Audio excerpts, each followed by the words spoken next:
Okay. One, excuse the fact that I look like a hot mess. I was doing some videos, and I have one more to do. And, well, my face is looking rough. But aside from that, I'm here with video 20. So I'm technically caught up.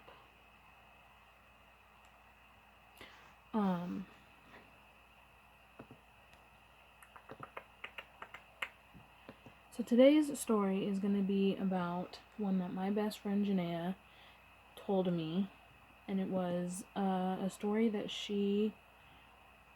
involves her. Like, I am not in the story at all. It involves her and one of her friends.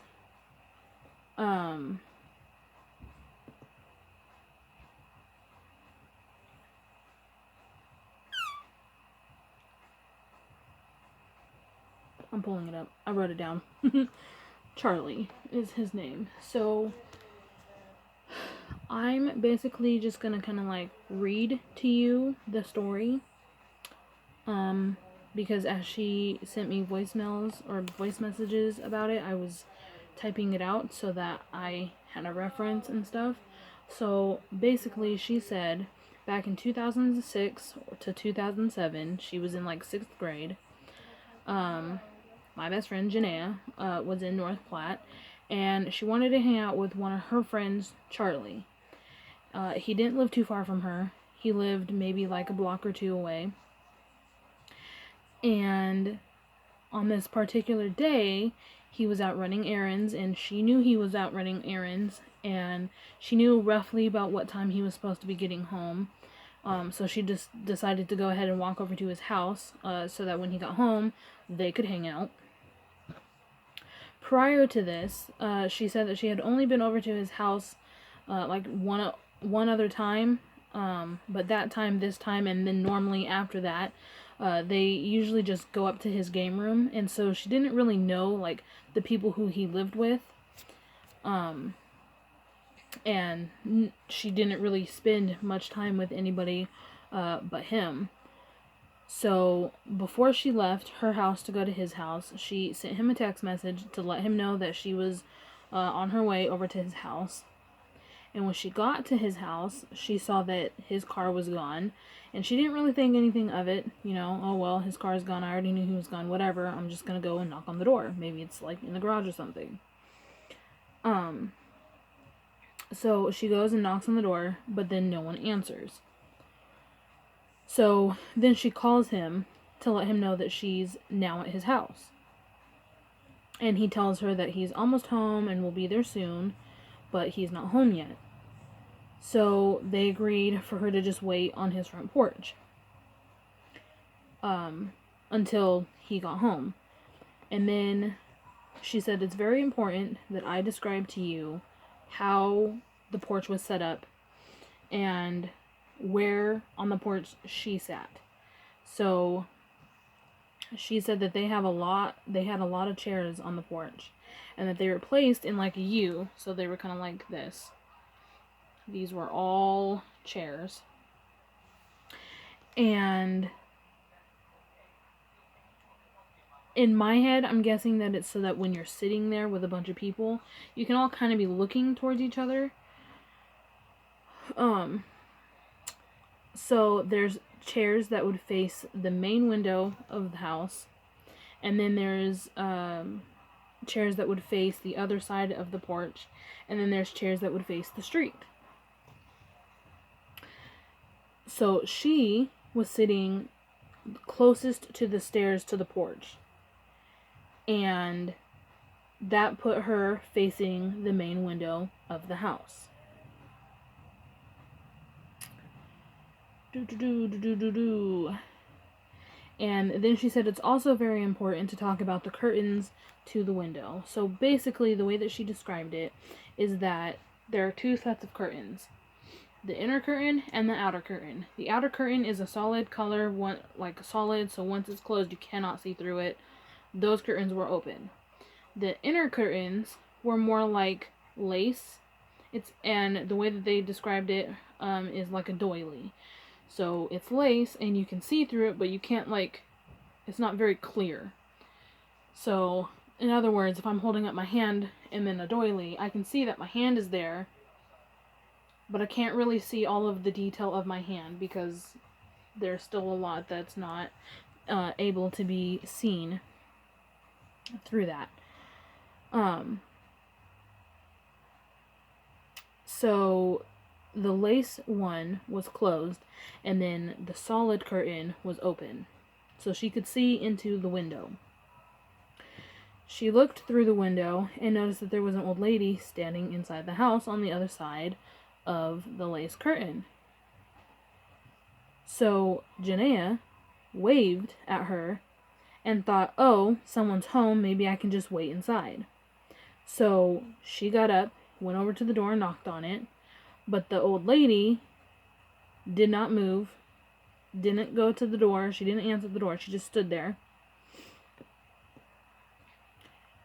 She couldn't see if the lady was like see-through or solid. Like, she couldn't tell if the lady was actually there. Like, she knew what she saw. Like, telling me and telling like the end of the story, she wanted that to be noted, that she couldn't tell just how real or fake this person looked. So it could have been a mannequin for all she knew. But she knows that she knocked on the door, she waved, the lady didn't wave back, she didn't move from the spot, she didn't go and answer the door, she didn't let her in. She just stood there. I lost my spots. So she just knew that she could see the lady on the other side of the lace. She tried to knock again, but yet again the lady didn't let her in. So she was thinking to herself, okay, don't let me in then. And then she went and she sat at the bottom of the stairs to wait for her friend to get home. And, you know, when someone doesn't do that, you're thinking, okay, well, why aren't they letting me in? So she thought maybe that the lady thought maybe she was there to sell something, like, and she didn't want to have to tell her no, or like something like that. Or maybe she was just like a rude person. She didn't know who you were, so she's not going to let her in. Or it could be that, oh, well, I'm waiting for somebody and you're not who I'm waiting for, therefore I'm not answering the door. Like, okay.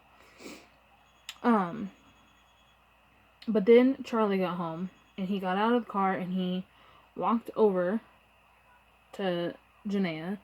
And then Janaea, she didn't notice who was driving the car. She just seen that the car was there, and then she saw her friend, and then they were talking.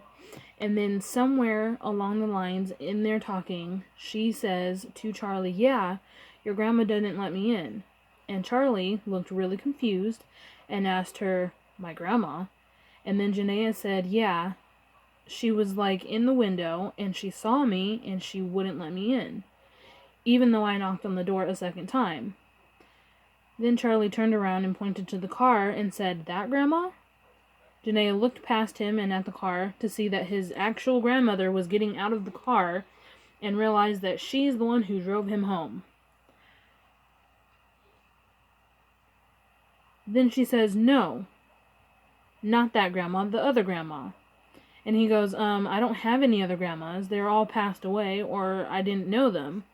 So Janaea said, well, I don't know who she is. Some older lady was in your window, and she wouldn't let me in the house. And she said that Charlie was like, dude, no one is home.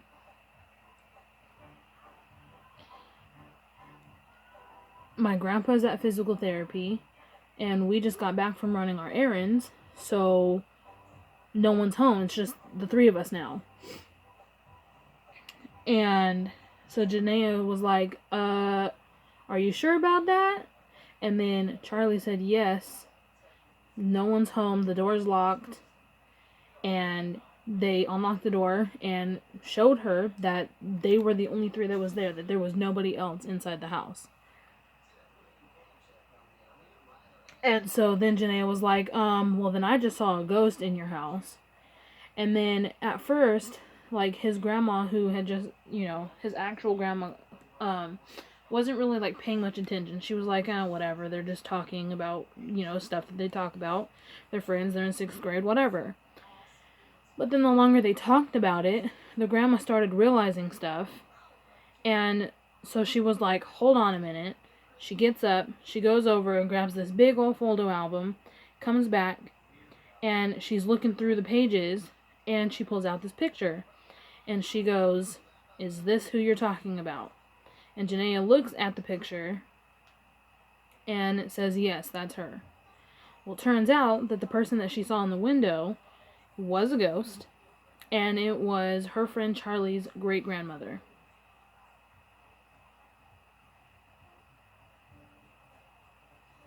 So, and this person Charlie never even met. So, he never got to see her, you know, and nobody was in the house, but the ghost of the great-grandma was in the house, and that's who Janaea had seen, and that was the reason why she didn't go to the door, and that's the reason why she didn't wave, and that's why she did not let her in the house. She was a ghost. She couldn't. So, yeah. Boom, bada bing, bing, bang. I hope you guys enjoyed that. I don't want to say the rest of my videos for the rest of the month are like spooky ghost stories, because mine are not. But all of the ones that I got from her and her boyfriend are. And I'm really looking forward to showing them to you. So, yeah. So don't forget to like, comment, and subscribe. And if you would like to see more of my videos, I will leave the link to my playlist October down below, where I will have a total of 31 story videos and an additional 3 videos that are bonus videos for the month of October. I hope you guys are having a spooktacular October, and I'm so excited because it's almost Halloween. And yeah. So I will see you guys in the next video. Bye!